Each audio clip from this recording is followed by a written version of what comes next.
I've been holding myself back from making this video. It's something that's pretty much been talked about by everyone, and I thought it wouldn't matter if I made a video about it. Plus, the last time I made a video about Assassin's Creed Mirage and said it didn't look great, I was met with some dumb comments that said I'm not a true fan of Assassin's Creed, in response to me saying I don't like the newer games after Origin onwards. Those comments didn't bother me cause they were clearly from people that love to pander to big companies like Ubisoft no matter what slop they served. And because I know that I played the older Assassin's Creed games, including the first one up till Black Flag, and loved them. So I know what the meaning of a true fan is, and no, it's not blindly accepting whatever you're served as being something great just cause it's got the name slapped on it. And this is something a lot of fandoms don't seem to understand, including one such as the fandom of Star Wars. Being a fan of something is not blindly accepting whatever you're served. That's not how it works at all. And so in spite of everything, I decided to make a video talking about this as well.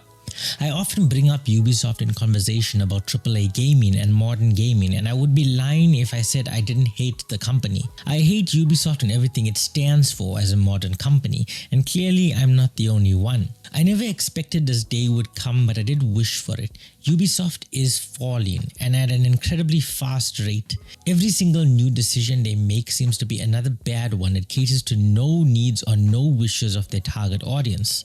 In fact, I'm not quite sure if Ubisoft even knows who their target audience is anymore. Star Wars Outlaws was a failure to say the least, but beyond that, their biggest screw up is with one of their biggest IPs, Assassin's Creed Shadows. Here's my retelling and brief summary of everything wrong with their decision for this game. The game is set in the Edo period of Japan, and in usual Ubisoft fashion meant to be an accurate representation of Japan's history. Now this is common for Ubisoft games. They for the most part try to do their research, but the games themselves is still and was always fiction. There's a lot of aspects of each one of these games that is way beyond the realm of possibility for reality. The issue isn't that the story is fiction, it's in the fact that Ubisoft claimed the research they did of actual history led them to making the main protagonist Yasuke. I'm sure everyone knows by now the story of Yasuke was basically written by one Thomas Lockley, and everything about his so-called history is all traced back to his book. And I mean, it's fine if you want to make a fiction story about Yasuke being a samurai, but the problem is that Ubisoft claimed this as a real-life legend, which she isn't. Now this choice of a protagonist in a game set in Edo Japan from Ubisoft is beyond being disrespectful. And that is not how white males and racist people saw it, that is how the Japanese themselves saw it as well. To make matters worse, Ubisoft released images of a figurine featured in the two protagonists of the game and also a one-legged Torigate.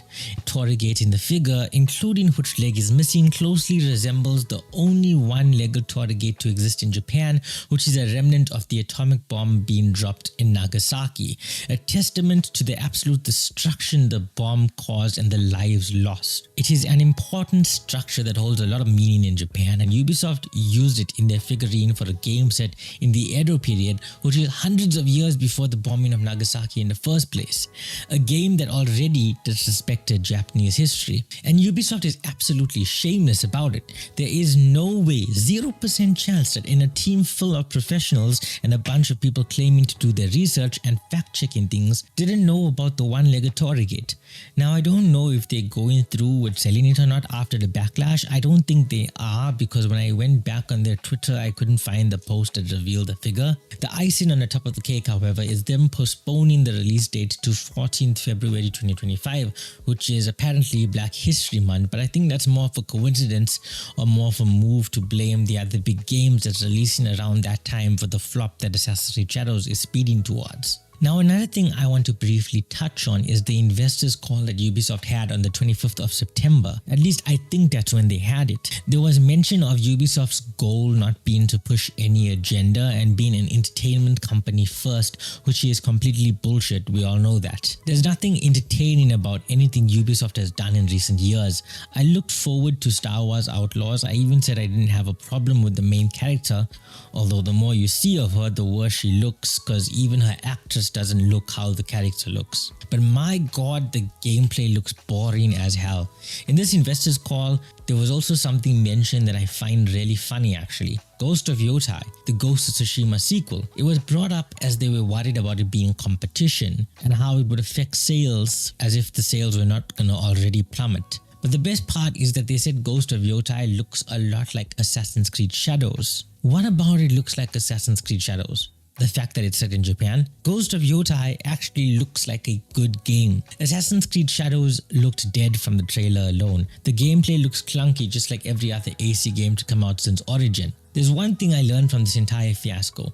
Gaming isn't dead. There has been so many amazing titles from other developers over the past couple years alone, not to mention all the games coming out. Games that took the whole world by storm and had everyone talking about it. Helldivers 2, Baldur's Gate 3, Black Myth Wukong, Warhammer 40k Space Marine 2, Zelda Tears of the Kingdom, and even Animal Crossing. The fact is, gaming isn't dying. Big greedy companies are.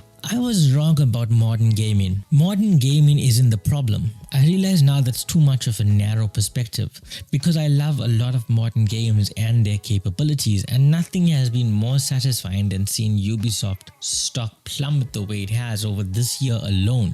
And it's not like Ghost of Yotai isn't getting its fair share of hate either. It's just that the difference in the hate is marginal. Ghost of Yotai is getting hate from people who cry woke for everything because Ghost of Yotai has a female protagonist. Now here's the thing I feel about that. Just because something has a female protagonist does not automatically make it woke.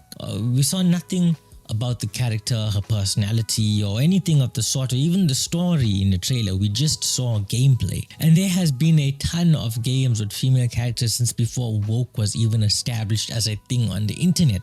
So to dismiss a game for being woke just because it's got a female protagonist, especially when it's a game made by a developer who has a good track record, because Ghost of Tsushima came out not so long ago in a time period where people were still crying woke. So why would they think that all of a sudden this company would do a full 360 and make something shit? No, having a female protagonist does not mean it's woke. Don't judge it just based on that. That is blatant sexism and you can't hide that. Now if the game comes out and this female protagonist is there and she's a shitty character and the whole game tries to spread this and the whole game tries to spread this or force this agenda, then you can cry woke.